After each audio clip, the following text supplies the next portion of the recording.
இன்னைக்கு பாண்டியன் ஸ்டோர்ல கோமதியும் பாண்டியனும் வந்து கதிர பயங்கரமா திட்டிட்டு இருப்பாங்க. அப்போ கோமதி சொல்லுவா, "ஏன்டா எங்க அம்மாவ இப்படி வெளிய அனுப்புன? தேவையில்லாம இப்படி பண்ணிட்டியே!" அப்படின்னு சொல்லிட்டு இருப்பா.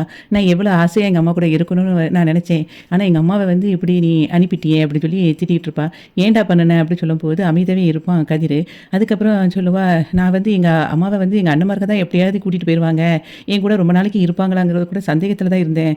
ஆனா நீ உன்னால கூட்டிட்டு போவாங்கன்னு சொல்லி நான் நெனச்சு கூட பார்க்கல." அப்படின்னு சொல்லிட்டு ஃபீல் பண்ணிட்டுருப்பா. பாண்டியன் வந்து சொல்லுவான், "ஏன்டா உனக்கு இந்த மாதிரி புத்தி வந்துச்சு? தேவையில்லாம ஒரு வயசானவங்கள வந்து வீட்ல நிம்மதியா இருக்க விடாம இப்படி அனுப்பி வச்சுட்டியே!" அப்படின்னு சொல்லிட்டு திட்டிட்டு இருப்பான். அதுக்கப்புறம் கோமதி சொல்லுவா, "உனக்கு இந்த குணமே கிடையாதடா! ஏன்டா இப்படி இருந்த? நீ வந்து வெளிய போய் வந்து கத்துற அளவுக்கு அவங்க என்னடா பண்ணுனாங்க? வயசான காலத்துல அவங்க வந்து எங்கேயுமே இருக்க முடியலையே அப்படிங்கிற மனச வந்து அவங்களுக்கு கொண்டுட்டு வந்துட்டியே!" அப்படின்னு சொல்லி ஃபீல் பண்ணுவா கோமதி. என் 5 பிள்ளைகள்ல நீ தான் என்னைய வந்து நல்லா புரிஞ்சுக்கிட்டவன் அப்படின்னு நெனச்சேன். ஆனா நீ கடைசில என்னைய இப்படி பண்ணுவேன்னு நெனைக்கவே இல்ல. நீ தானடா எனக்கு வந்து எங்க அம்மாவ பார்க்கணும்னு ஆசையா இருக்கு அப்படி சொல்லும்போது, ஹாஸ்பிட்டலுக்குலாம் கூட்டிட்டு போன யாருக்கும் தெரியாம. அப்படிப்பட்ட நீ ஏன்டா இந்த மாதிரி பண்ணுன? அப்படின்னு சொல்லி 2 பேரும் மாறி மாறி கேட்பாங்க. அப்போ அவன் சொல்லுவான் உடனே, "நான் எது செஞ்சாலும் நல்லதுக்கு தான் நான் செய்வேன்." அப்படின்னு சொல்லி அவன் சொல்லுவான். "என்னடா பெரிய நல்லதுக்கு செஞ்ச? இவங்க இவ்வளவு கஷ்டப்பட்டு போனாங்களே அதுக்காடா உனக்கு நல்லது?" அப்படி சொல்லும்போது நான் வந்து அன்னைக்கு ரோட்ல வந்துட்டுருக்கும்போது, கடையிலேருந்து ஒரு ஆள் வந்து மாமாவ சொன்னாங்க. ஒரு பெத்த தாய கூட பார்த்துக்க தெரியாத ஒரு துப்பு இல்லாதவன் அப்படின்னு சொல்லிட்டு ரொம்ப ஒரு மாதிரி பேசிட்டாங்க. அது எனக்கு மனசு வந்து கஷ்டமாயிட்டு. நான் அதுக்காக தான் அப்படி செஞ்சேன் அப்படின்னு சொல்லி கதிர் சொன்ன உடனே அதுக்கு கோமதி சொல்லுவா, "ஏன்டா நீ அதுக்கு அம்மாச்சிக்கிட்டயே டைரக்ட்டா சொல்லியிருக்கலாமே! ஏன் இப்படி சொல்லணும்? என்ட்ட சொல்லியிருக்கலாம், அப்பாகிட்ட சொல்லியிருக்கலாம். அத நாங்க பார்த்துருப்போம்ல. நீ தேவையில்லாம நீ அதுக்காக வெளிய நின்னு அசிங்கப்படுத்துவியா? இன்னைக்கு அவனுங்க என்னெல்லாம் பேசிட்டு போயிட்டானுங்க பார்த்தியா?" அப்படின்னு சொல்லி சொல்லிட்டு சொல்லுவா, "இப்ப அவங்களுக்கும் உனக்கும் என்னடா வித்தியாசம்?" அப்படின்னு சொல்லி கேட்பா. பாண்டியன் உடனே சொல்லுவான், "கோமதி இவன் கொஞ்ச நாளாவே இப்படித்தான் இருக்கான். சரிப்படல எனக்கு அவன் இருக்கிற நிலைமைய பார்த்தா" அப்படின்னு சொல்லிட்டு அவன் திட்டிக்கிட்டு இருப்பான். அதுக்கப்புறம் 2 பேரும் பயங்கரமா திட்டிட்டு ரூம்குள்ள போயிருவாங்க. அரசி உடனே சொல்லுவா, "நீ இப்படி பண்ணுவேன்னு நான் நினைக்கவே இல்ல நான்." அப்படி சொல்லிட்டு அவ கிளம்பி போயிருவா. உடனே இவன் வந்து அவன் ரூமுக்குள்ள போயிருவான். போன உடனே பின்னாடியே ராஜி வேகமா போவா. போயிட்டு சொல்லுவா, "நீ ஏன் இப்படி பண்ணுன? அன்னைக்கு மாமா கிட்ட ஒரு கதை சொன்ன, என்கிட்ட ஒரு கதை சொன்ன. இன்னைக்கு அத்தை மாமா கிட்ட ஒரு கதை சொல்ற. நீ இப்படி இருக்கேன்னு எனக்கு தெரியவே இல்ல. ஒவ்வொருத்தர்ட்டயும் ஒவ்வொரு மாதிரி சொல்லிக்கிட்டு இருக்க. எனக்கு வந்து புரியவே இல்ல. நீ இப்படி பேசக்கூடிய ஆளே கிடையாது நீ." அப்படின்னு சொல்லிட்டு அவ சொல்லுவா. "எனக்கு தெரிஞ்ச கதிர் இந்த மாதிரி பேச மாட்டான்." அப்படின்னு சொல்லுவா. உடனே அவன் சொல்லுவான், "ஓ! நான் பார்த்த கதிரா? அப்போ என்னைய வந்து உனக்கு எவ்வளோ நாளா தெரியும்? நீ அவ்வளோதானா என்னைய புரிஞ்சுக்கிட்டது?" அப்படி சொல்லும்போது, "பேச்ச மாத்தாத கதிரு. நீ எதுக்கு இப்படி பண்ணிட்டு இருக்கேன்னு எனக்கு ஒண்ணுமே புரியல." அப்படின்னு சொல்லும்போது, "நீ வந்து நல்லா படி. தேவையில்லாம எத பத்தியும் யோசிக்காத." அப்படின்னு சொல்லிட்டு அவன் பாட்டுக்கு கிளம்பி போயிருவான். அதுக்கப்புறம் வந்து அங்க அவங்க சக்திவேல் வீட்ல வந்து எல்லாரும் உட்காந்துருப்பாங்க. அவங்க அம்மாச்சி வந்து ரொம்ப சோகமா அப்படி உட்காந்துருப்பா. அப்போ சக்திவேல் வந்து சொல்லுவான், இதுக்கு தான் நான் சொன்னேன். தேவையில்லாம நான் ஒரு சின்ன விஷயத்துக்கு சொன்னதுக்காக ஏன் கோவப்பட்டுட்டு அங்க போனீங்களே, அங்க என்ன நடந்துச்சு உங்களுக்கு? அப்படின்னு சொல்லிட்டு அவன் சக்திவேல் திரும்ப திரும்ப பேசிட்டு இருக்கும்போது, வந்து எல்லாரும் சொல்லுவாங்க, "சரி விடுங்க. அவங்களே ஏற்கனவே வருத்தத்தில இருக்காங்க. நீங்க பாட்டுக்கு ஏதாவது சொல்லாதீங்க." அப்படின்னு சொல்லும்போது, "நான் எப்படி இப்படி சொல்லாம இருக்க முடியும்? என் மனசுல உள்ளத சொல்லி தானே ஆகணும். ஒரு அப்பாவா நான் என்ன பண்ணணுமோ, அதத்தான் அன்னைக்கு நான் பண்ணுனேன். அதுக்கு தான் நான் கால்ல விழுந்து மன்னிப்பு இப்ப கேட்டுட்டேனே. ஆனாலும் அந்த சின்ன பொடி பையன் அப்படி பேசியிருக்க கூடாது." அப்படின்னு சொல்லும்போது, முத்துவேல் வந்து சொல்லுவான், "சரி விடுடா. தேவையில்லாம பேசிட்டு இருக்காத." அது எப்படி பேசாம இருக்க முடியும்? அப்படின்னு சொல்லிட்டு சக்திவேல் திரும்பியும் பேசிட்டே இருந்த உடனே முத்துவேலுக்கு கோவம் வந்து சொல்லுவாரு, "இங்க பாரு, நீ மட்டும் அன்னைக்கு ஒழுங்கா இருந்திருந்தா இப்படி நடந்திருக்குமா?" அப்படின்னு சொல்லி கேட்பான். "என்ன ஒழுங்கா நான் இருக்கேன்ல?" அப்படி சொல்லும்போது, "நீ தானடா ஆத்தாவ வந்து வெளிய போ சொன்ன வீட்ட விட்டு. அத மட்டும் சொல்லாம இருந்தா, இப்போ இந்த மாதிரி பிரச்சனை வந்திருக்குமா?" அப்படின்னு சொல்லி சொல்லும்போது, "ஆமா, அப்ப எல்லா பிரச்சனைக்கும் நான் தான் காரணமா?" அப்படின்னு சொல்லி அவன் சொல்லுவான். "நான் அப்படி சொல்லல. இப்போ நீ வந்து அதுக்கு மன்னிப்பு கேட்டுட்ட. ஆத்தாவும் வீட்டுக்குள்ள வந்துட்டாங்க.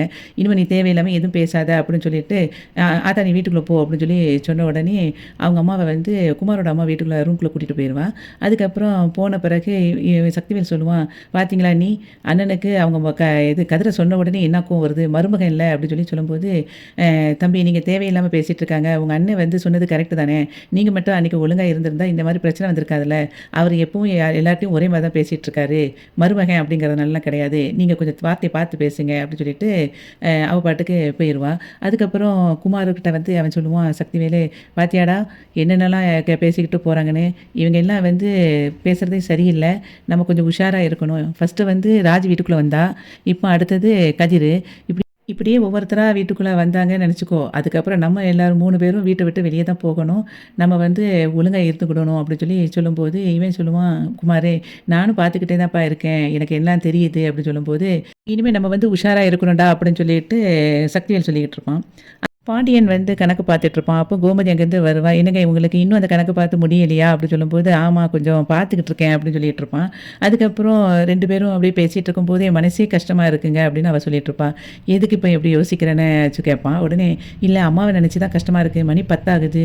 அம்மா இப்ப சாப்பிட்டாங்களா இல்லையான்னு கூட தெரியல" அப்படின்னு சொல்லும்போது, பாண்டியன் வந்து சொல்லுவான், "நீ ரொம்ப கவலைப்படாத கோமதி. அதெல்லாம் அவங்க சாப்ட்டுருப்பாங்க" அப்படின்னு சொல்லிட்டு இருக்கும்போதே, அதுக்கு இவ சொல்லுவா, "ஏன் இந்த பையன் கதிர் இப்படி பண்ணிட்டான்னு எனக்கு தெரியவே இல்ல. ரொம்ப மனசே கஷ்டமா இருக்கு" அப்படின்னோனே, "அவன் கொஞ்ச நாளாவே இப்படிதான் இருக்கான். என்னன்னு தெரியல" அப்படின்னு சொல்லி 2 பேரும் பேசிட்டு இருப்பாங்க. "சரவணன் எங்க?" அப்படின்னு சொல்லிட்டு பாண்டியன் கேட்பான். அப்ப அவன் வெளிய பேசிட்டு இருக்கான் அப்படின்னு கோமதி சொன்ன உடனே, "சரி அவன கூப்பிடு" அப்படின்னு சொல்லி சொல்லும்போது, அங்கருந்து அவன் வருவான். வந்த உடனே கேட்பான் பாண்டியன், "என்னடா நாளைக்கு கோர்ட்டுக்கு போகணும்ல?" அப்படின்னு சொல்லும்போது, "ஆமாப்பா போகணும்" அப்படின்னு சொல்லுவான். பாண்டியன் வந்து சொல்லுவார், "நீ தனியா போயிருவியா? அல்லது உனக்கு துணைக்கு செந்திலியும் கதிர் யாரையாவது கூட்டுக்கோ" அப்படின்னு சொல்லும்போது, அதுக்கு அவன் சொல்லுவான், "இல்ல எனக்கு யாரும் வர வேண்டாம். நானே போயிருவேன்ப்பா" அப்படின்னு சொல்லுவான். உடனே கோமதி சொல்லுவா, "இல்ல நான் போய்க்கிறேன். ஏன்னா அவங்க 2 பேருக்கும் வேலை இருக்கு" அப்படின்னு சொல்லுவா. "நீ எப்படி போவ?" அப்படிங்கும்போது, "இல்லங்க நானே அவன் கூட போயிட்டு வந்துடுறேன்" அப்படின்னு அவ சொல்லுவா. பாண்டியன் உடனே சொல்லுவான், "நாளைக்கு வந்து கொஞ்சம் பார்த்து பேசுடா. ஏன்னா உனக்கு தீர்ப்பு எப்படி சொல்லுவாங்கன்னு தெரியல" அப்படின்னு சொல்லும்போது, "இல்லப்பா தீர்ப்பு வந்து நமக்கு சாதகமா தான் வரும். ஏன்னா ஏற்கனவே கவுன்சிலிங் குடுத்தாச்சு. அதில நாங்க 2 பேரும் சேர்ந்து வாழல. எனக்கு தேவையில்லன்னு சொல்லியாச்சு. அப்படிங்கும்போது நமக்கு வந்து டிவோர்ஸ் ஈஸியா கிடைச்சிரும்" அப்படி சொல்லும்போது, கவுன்சிலிங் போறதுக்கு முன்னக்கூட்டி மயிலு குழந்தை உண்டானது தெரியாதுல்ல. அதனால அ இப்போ வந்து நீ வந்து கொஞ்சம் யோசிச்சு முடிவெடுக்கணும்ல அப்படின்னு சொல்லும்போது, அவன் சொல்லுவான், "நான் எப்பனாலுமே இதே முடிவ தான்ப்பா சொல்லியிருப்பேன். அந்த சமயத்திலேயே மயிலு குழந்தை உண்டாயிருக்கான்னு தெரிஞ்சாலுமே நான் டிவோர்ஸ் தான் கேட்டிருப்பேன். நான் கண்டிப்பா அவ கூட சேர்ந்து வாழ மாட்டேன்" அப்படின்னு சொல்லும்போது, அதுக்கு அவன் சொல்லுவான், "அங்க பாருடா இது உன் வாழ்க்கை பிரச்சனை. நான் மயில நினைக்க சொல்லல. ஆனா உன் குழந்தையவாவது நினைச்சு பார்க்கணும்ல. அதுக்காகயாவது உன் முடிவுல வந்து கொஞ்சம் யோசிச்சு பாரு" அப்படின்னு சொல்லி பாண்டியன் சொல்லுவாரு. அதுக்கு அவன் சொல்லுவான், "நீங்க யார் என்ன சொன்னாலும் சரி, என் முடிவுல இருந்து எந்த மாற்றமும் எனக்கு கிடையாது" அப்படி சொல்லும்போது, "இவன் இப்படி சொல்லிட்டு போறான்" அப்படின்னு சொல்லி கோமதி சொல்லுவா. காலையில பாண்டியன் வீட்ல எல்லாரும் டைனிங் டேபிள்ல உட்காந்துருப்பாங்க. மீனா, செந்திலு, அதுக்கப்புறம் கதிரு, ராஜி, அம் அ கோமதி இவ்வளோ பேரும் உட்காந்துருப்பாங்க. "இப்படி தேவையில்லாம எங்க அம்மாவ அனுப்பி வச்சுட்டானே" அப்படின்னு சொல்லிட்டு கோமதி சொல்லிக்கிட்டு இருப்பா. அதுக்கப்புறம் செந்தில் சொல்லுவான், "ஏன்டா நான் இல்லாம இருக்கும்போது இவ்வளோ விஷயத்த நீ நடத்தி வச்சிருக்க. உனக்கு என்னடா அவ்வளவு அம்மாச்சி மேல கோவம்?" அப்படின்னு சொல்லிட்டு அவன் கேட்பான்.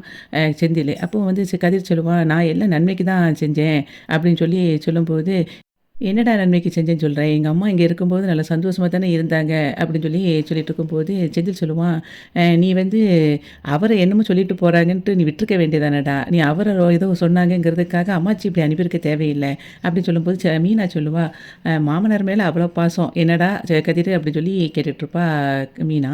அதுக்கப்புறம் ராஜ் இப்படியும் முறைச்சு பார்த்துட்டே இப்படி இருப்பா.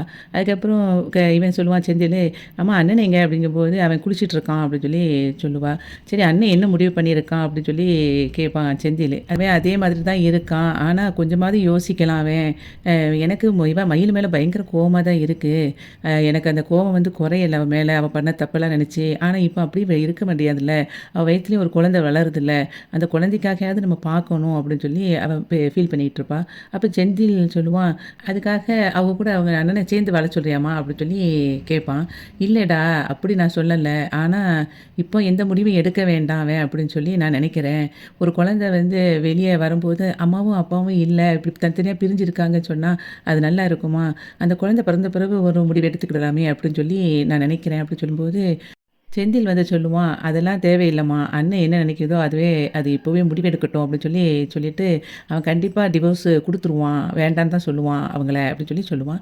அதுக்கு ராஜி சொல்லுவா, "நம்ம இந்த விஷயத்தில தலையிட தேவையில்லைன்னு நினைக்கிறேன். ஏன்னா, நம்ம இதில தனியா இருக்கிறது தான் நல்லது. இது எதுனாலுமே அவங்க 2 பேர் தான் முடிவெடுக்கணும்" அப்படின்னு சொல்லிட்டு, "இதில இன்னொரு ஆளு பயங்கரமா முடிவெடுப்பாங்க. அவங்கள நினைச்சா தான் கஷ்டமா இருக்கு" அப்படின்னு சொல்லும்போது, மீனா சொல்லுவா, "யாரு நீ வந்து மயிலுக்காவோட அம்மாவ சொல்றியா?" அப்படின்னு சொல்லி கேட்பா. "ஆமா. அவங்க தான் பயங்கரமா ஏதாவது யோசிப்பாங்க" அப்படின்னு ராஜி சொல்லுவா. உடனே அதுக்கு கோமதி சொல்லுவா, "அவங்களும் ஒரு பொண்ணோட அம்மா தானடி. தன் பொண்ணுக்கு டிவோர்ஸ் கிடைக்குதுன்னா, வயித்துல வேற இப்போ குழந்தைய வச்சுக்கிட்டு இருக்கும்போது கவலைப்படத்தானே செய்வாங்க" அப்படின்னு சொல்லிட்டு அவ சொல்லுவா. "நான் எப்படினாலும் சரவணட்ட பேச தான் போறேன்" அப்படின்னு சொல்லியும் கோமதி சொல்லிட்டுருப்பா. கோமதியோட அம்மா க முத்துவேல் வீட்ல அப்படியே சோகமா உட்காந்துட்ருப்பாங்க. அப்போ ராஜியோட அம்மா பக்கத்துல அப்படியே நின்னுட்டு பார்த்துக்கிட்டே இருப்பாங்க. அங்கேருந்து அப்போ முத்துவேல் வந்துட்டு, "என்னம்மா சாப்பிட்டியா?" அப்படின்னு சொல்லி கேட்பான். அதுக்கு அவங்க அம்மா ராஜியோட அம்மா சொல்லுவா, "இல்ல, அவங்க வந்து இன்னும் சாப்பிடவே இல்ல. ரொம்ப யோசிச்சுக்கிட்டே இருக்காங்க நடந்த விஷயத்த பத்தி" அப்படின்னு சொல்லி ஃபீல் பண்ணிட்டுருப்பா. உடனே அதுக்கு அவன் சொல்லுவான், "நீ ரொம்ப யோசிக்காதம்மா" அப்படின்னு சொல்லிட்டு இருக்கும்போதே அப்போ ராஜியோட அம்மா வந்து சொல்லுவா, "இல்ல இந்த கதிர் தம்பி வந்து இப்படி பேசக்கூடிய ஆளே கிடையாது. ஏன் இப்படி பேசிட்டான்?" அப்படின்னு சொல்லிட்டு ரொம்ப ஃபீல் பண்ணிட்டுருக்காங்க. அப்படிங்கும்போது, அதுக்கு கோமதியோட அம்மா சொல்லுவா, "ஆமாப்பா, அவன் அப்படிப்பட்ட ஆளே கிடையாது. நம்ம ராஜிய வந்து அங்க தங்கமா தாங்கிக்கிட்டு இருக்கான். வந்து நீ இங்க எப்படி அவள பார்த்துக்கிட்டியோ, அதை விட பல மடங்கு அவள பார்த்துக்கிட்டு இருக்கான். அந்த அளவுக்கு நல்லா இருக்கிற பையன், என் மேல தான் அவனுக்கு எதுக்கு கோவம் வந்துச்சுன்னு எனக்கே தெரியல. அவன் என்கிட்ட இப்படி இருந்துட்டான்னு சொல்லிட்டு, நீ அவன தப்பா நினைச்சிடாதப்பா" அப்படின்னு சொல்லிட்டு ஃபீல் பண்ணிக்கிட்டு சொல்லுவா அவங்க அம்மா. அதுக்கு வந்து முத்துவேல் சொல்லுவாரு, "ஆமாம்மா, என்னைய வந்து எல்லாருமே நெறைய பேர் பார்த்துட்டு, உங்க அம்மா உன் வீட்ல இல்லையா? ஆம்பள பையங்க வீட்ல தானே இருக்கணும். ஏன் பொம்பள பசங்க வீட்ல இருக்காங்க?" அப்படி இப்படின்னு எல்லாரும் சொல்லிக்கிட்டு இருந்தாங்க. அது எனக்கு ஒரு மாதிரி இருந்துச்சு.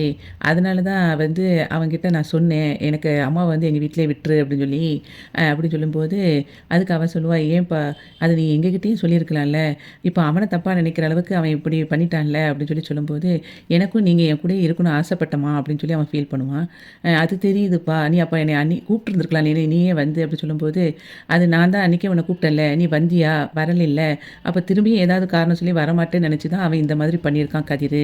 அப்படின்னு சொல்லிட்டு இருக்கும்போதே, கோமதியோட அம்மா கேட்பா, "ஏன்பா அப்ப நீ இன்னும் அவன்கிட்ட பேசிக்கிட்டு இருக்கியா?" அப்படின்னு சொல்லி கேட்கும்போது, ராஜுவோட அம்மா சொல்லுவா, "இல்ல அத்தை, அவங்களுக்கு ஏற்கனவே ஒரு நேரம் மயங்கி விழுந்துட்டாங்க ஒரு இடத்துல.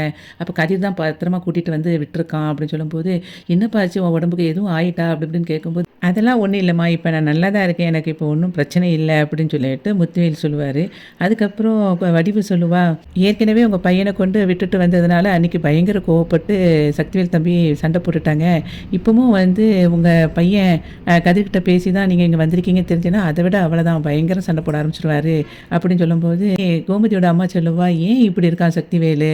அப்படின்னு சொல்லிட்டு இருக்கும்போதே, முத்துவேல் சொல்லுவாரு, "இல்லம்மா, அவனுக்கு வந்து நான் கதிர்கிட்ட பேசிட்டா அவன் மேல இருக்கிற பாசம் குறைஞ்சிருமோன்னு பயப்படுறான். மத்தபடி வேற ஒண்ணும் கிடையாது." அப்படின்னு சொல்லிட்டு, "நீங்க வந்து நல்லா ரெஸ்ட் எடுங்கன்னு" சொல்லிட்டு கிளம்பி போயிருவாரு.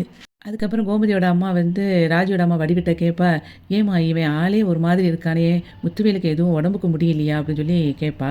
"இல்ல அத்த, அவங்க ஒரு கொஞ்ச நாளாவே இப்படி தான் இருக்காங்க. சரியா சாப்பிட்றது கிடையாது, யார்கிட்டயும் ரொம்ப பேசுறது கிடையாது." அப்படின்னு சொல்லிட்டு இருக்கும்போது, "ஆளே சுதாரிப்பு இல்லாம இருக்கானம்மா" அப்படின்னு சொல்லிட்டு ஃபீல் பண்ணிகிட்ருப்பா. அதுக்கப்புறம் அங்கே கோவில்ல வந்து சரவணனும் அஞ்சலியும் மீட் பண்ணி பேசிகிட்டு இருப்பாங்க. அப்போது அஞ்சலி வந்து கேட்பா, "என்ன உங்கள் வீட்டில் என்ன சொன்னாங்க இன்றைக்கி கோர்ட்டுக்கு போகிறத பற்றி?" அப்படின்னு சொல்லும்போது, எல்லாரும் அம்மாவும் பேசுனாங்க, அப்பாவும் பேசுனாங்க. எல்லாரும் அவங்கவங்க முடிவ தான் சொல்றாங்க அப்படின்னு சொல்லி சொல்லும்போது, அஞ்சலி சொல்லுவா, "உங்க 2 பேரையும் சேர்ந்து வாழ தானே சொல்லியிருப்பாங்க." அப்படிங்கும்போது, "ஆமா" அப்படின்னு சொல்லிட்டு அவன் சொல்லுவான். அதுக்கப்புறம் அஞ்சலி சொல்லுவா, "நானும் நைட்டு ஃபுல்லா ரொம்ப யோசிச்சேன் சரவணா. ஆனா எனக்குமே நீங்க 2 பேரும் சேர்ந்து வாழ்றது தான் சரின்னு தோணுது." அப்படின்னு சொல்லும்போது, இவன் சொல்லுவான், "என்ன அஞ்சலி சொல்ற? அப்படிங்கும்போது, "இல்ல எப்படினாலும் இந்த ஊர் ஒரு மாதிரி பேசும்ல." அப்படின்னு சொல்லும்போது, "இல்ல அஞ்சலி, நான் அவள ஏத்துக்கவே மாட்டேன்." அப்படின்னு சொல்லி அவன் சொல்லுவான். வயித்துல குழந்தை இருக்கும்போது எல்லாரும் தப்பா தானே சரவணா பேசுவாங்க. அந்த குழந்தைக்காகவாவது பார்க்கணும்ல." அப்படின்னு சொல்லி சொல்லிட்டு இருக்கும்போது, "அந்த குழந்தைய பத்தி எனக்கு நல்லா தெரியுது. அந்த குழந்தைய நான் நல்லா வளர்த்துக்கிடுவேன். ஆனா கண்டிப்பா நான் அவள ஏத்துக்க மாட்டேன்." அப்படின்னு சொல்லி சொல்லுவான். அதுக்கப்புறம் சொல்லுவான், "இங்க பாரு அஞ்சலி, நான் வந்து இதுக்கு முன்னக்கூட்டி நான் லவ் பண்ணப்போ இருந்த சரவணன் கிடையாது. நான் வந்து முன்னாடி எல்லாருக்காகவே நான் யோசிப்பேன். அம்மா, அப்பா அப்படின்னு எல்லாத்துக்கும் யோசிச்சுட்டேன். இப்போ எனக்காக நான் யோசிக்கணும். அதே மாதிரி உன்னைய நான் ஒரு நேரம் கைவிட்டுட்டேன். இனிமே அதே மாதிரி திரும்ப நான் செய்ய மாட்டேன். அந்த வலிய உனக்கு நான் இனிமே குடுக்க மாட்டேன்." அப்படின்னு சொல்லி சொல்லும்போது, அவ சொல்லுவா, "என்னைய ஏத்துக்குவாங்களா உங்க வீட்ல?" அப்படின்னு சொல்லி கேட்பா. "அது எனக்கு தெரியாது. ஆனா திரும்ப அந்த வலிய நான் உனக்கு குடுக்கவே மாட்டேன்."